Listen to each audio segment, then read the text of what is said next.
Good evening সকলকে। আজকে একটা পয়লা বৈশাখের মেকআপ লুক নিয়ে এসেছি। সামনেই আসছে আমাদের বাংলা সনের প্রথম দিন। পঞ্জিকা অনুসারে 15ই এপ্রিল এই দিনটি পালিত হয়। পয়লা বৈশাখ হলো বাঙালির আবেগ ও ভালোবাসা। সেই ছোট্টবেলা থেকে দেখে আসছি পয়লা বৈশাখের দিন মা বলতো আজকের দিনই নতুন জামা কাপড় পরতে হয়। আজও একইভাবে এই দিন পালন করে আসছি। নতুন জামা কাপড়ের মধ্যে যে একটা গন্ধ থাকে, আজও মনে হয় যেন সেই ছোটোবেলায় চলে এসেছি।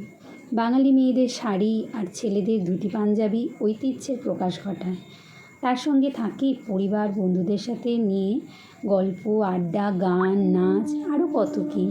সাথে থাকে বাঙালিদের খাওয়া দাওয়া তো থাকেই। আজকের মেকওভারটা তোমাদের কীরকম লাগলো অবশ্যই কমেন্টে জানিও। ভালো লাগলে একটা লাইক, কমেন্ট, শেয়ার করে দিও। চলে আসবো আবারও একটা ভিডিও নিয়ে। ততক্ষণের জন্য সকলে খুব ভালো থেকো, নতুন বছর খুব সুন্দর করে কাটাও। আজকের মতো টাটা। কেমন লাগলো জানাতে কিন্তু ভুলো না।